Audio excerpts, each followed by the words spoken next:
Okay, let's start with a big question. What if? What if the ability to, move mountains, see prayers answered instantly, and really call heaven's power into this world? What if that isn't just for prophets and apostles way back when? What if it's actually for you, right here, right now? That's a really powerful starting point because the original scriptures, and yeah, even some of the, let's say, hidden or less read books, Yeah, they seem to lay out this blueprint. a blueprint for faith. Exactly. Blueprint for faith that works. Some sources even call it like a missing key, something the enemy really hopes you never figure out. Okay, so that's our mission for this. We're going to unpack these sources, these texts, and try to really understand this blueprint. Yeah, I think of this as well, maybe a shortcut. A way to get up to speed on what these sources are saying about unlocking uh, heaven's power on earth. Connecting that ancient wisdom to right now. Right. Helping you connect it all to your own understanding. Yeah. Maybe sparking some of those real aha moments. Yeah. All right, so let's get into the core of this blueprint. It really starts with faith, doesn't it? Absolutely. I'm thinking of Matthew 17:20.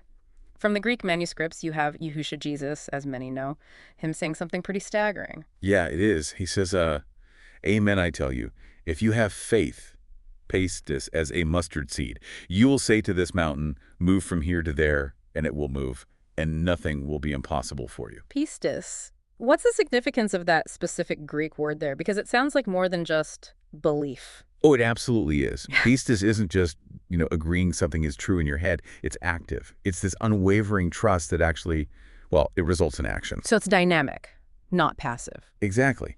And if you trace that idea back Uh, into the Hebrew understanding, you find emuna, Imuna, okay. which is often translated as faithfulness, but it's more like it's a partnership. It's actively working with God's will To do what? to bring heaven's reality, heaven's order, down into this reality, into the earth. Wow. So thinking about that kind of active partnering faith, what does that actually look like day to day for you listening? It really challenges the sort of sit back and believe idea, doesn't it? It really does. Okay. So if faith is the foundation, the pistis, how do we, activate it? The sources seem to move naturally into prayer next. Right.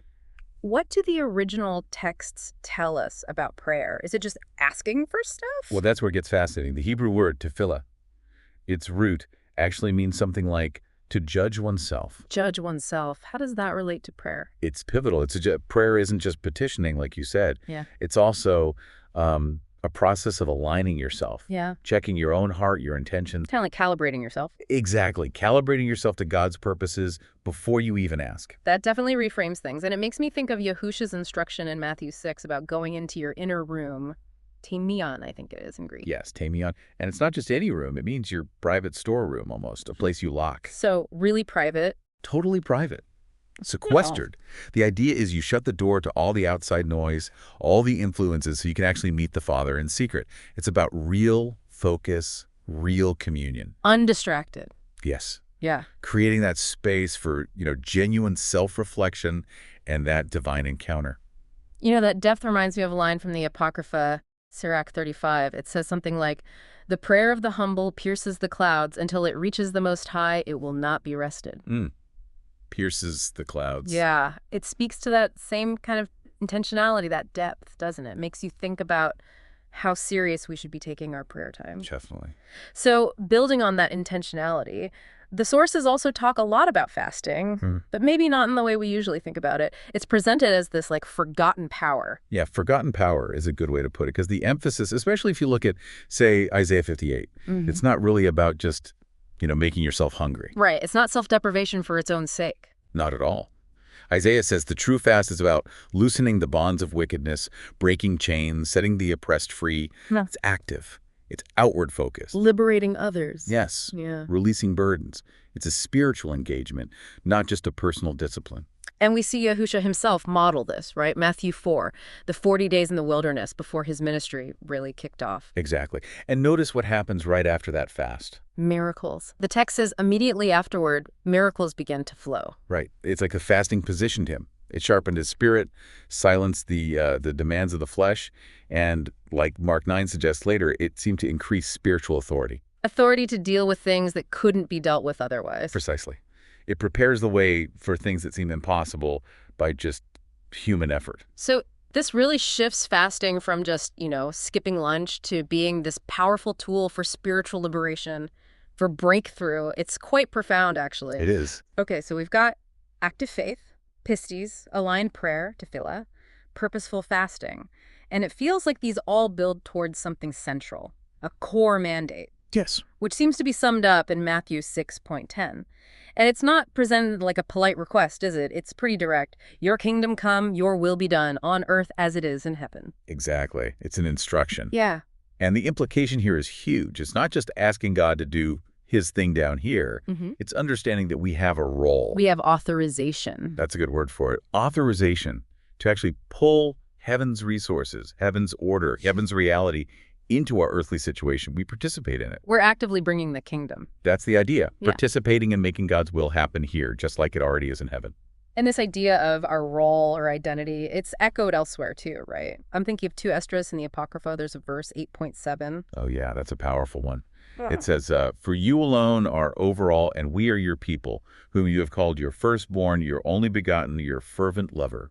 Firstborn, only begotten, fervent lover. That's not how you describe someone powerless. Not at all. And connect that identity with what Paul says in Romans 8:17. About being heirs. Exactly. Heirs of God and co-heirs with Christ.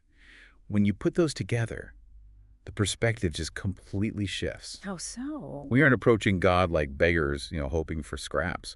We're heirs. We have an inheritance. We have standing. So let that sink in for a moment. If you see yourself as an heir, not a beggar, how does that fundamentally change your approach? How you pray, how you act, what you expect when it comes to God's will? It changes everything. Okay, this is building. And now we get to something really, audacious. John 14:12. Yahusha says something that, frankly, can be hard to wrap your head around. It really can be. He says, amen, amen, I say to you, whoever believes in me will also do the works I do. And greater than these will he do, because I am going to the Father. Greater works than he did. That's what the text says. And the sources we're looking at, they interpret this as more than just like a nice promise. They see it as a legal transfer of authority. Legal transfer. Yeah. Like his ascension wasn't the end of the miracles and the power. It was meant to be the delegation of that power. So the works weren't supposed to stop with him. Exactly. They were supposed to continue. They were supposed to multiply through us, through those who believe and operate as heirs. Operating in that transferred authority. Right. It's a continuation of divine activity, but now through humanity. Okay, just pause on that. That's incredible potential, but also a huge responsibility, right? Right. When you think about that authority being handed over, what does that really mean for you personally? That's definitely something to wrestle with. So let's try and tie this together. We've got this blueprint: active faith, aligned prayer, purposeful fasting, the kingdom mandate, this inherited authority. How does it all come together? How does it produce actual tangible results in the real world? Well, the Hebrew perspective is really key here again. James 2.26 makes it crystal clear. Faith without works is dead, meaning it's inactive, it's inert. It's not really faith at all in this action-oriented sense. So true faith always shows up in what you do. It has to. The action is the proof, the validation of the inner conviction. And then the Apocrypha adds another layer, doesn't it? Tobit 12. Yeah. Something about prayer, fasting, and almsgiving. Right. Tobit 12, verses 8 and 9, it says, prayer is good with fasting and almsgiving and righteousness. And then it adds that almsgiving delivers from death and purges away every sin. Almsgiving, so generosity, charity. Exactly. Practical righteousness, caring for others. So when you synthesize these points, what emerges is that miracles, these acts of power, they aren't just random. They're connected to how we live. Intrinsically connected. Tied to obedience, yes, but also to generosity, to righteousness, to actually doing the will of God. They flow out of embodying this whole blueprint. So it's a holistic approach. Faith isn't just one thing. It's this integrated way of living and acting. Precisely. An active, holistic faith that impacts everything. Well, this has certainly shown one thing pretty clearly. Oh. You were never meant to live a powerless life. Absolutely not. The potential described here is immense. And the source of it all. Romans 8.11 line says it best. What's that? The same spirit that raised Yahusha from the dead lives in you. That indwelling spirit is the power source for this entire blueprint. The power is already within you. Yes. So maybe think of it like this. Prayer is your weapon the way you align. Fasting is your accelerator, boosting spiritual authority. Faith, that pistis, is your ignition. And the kingdom. The kingdom of heaven is your inheritance, your birthright as an heir. So the final thought to leave you with, what if you fully embrace this? Yeah. What if you truly saw yourself as a mountain mover, a world changer, empowered by heaven itself, starting today? What if you truly believed, deep down, that nothing will be impossible for you?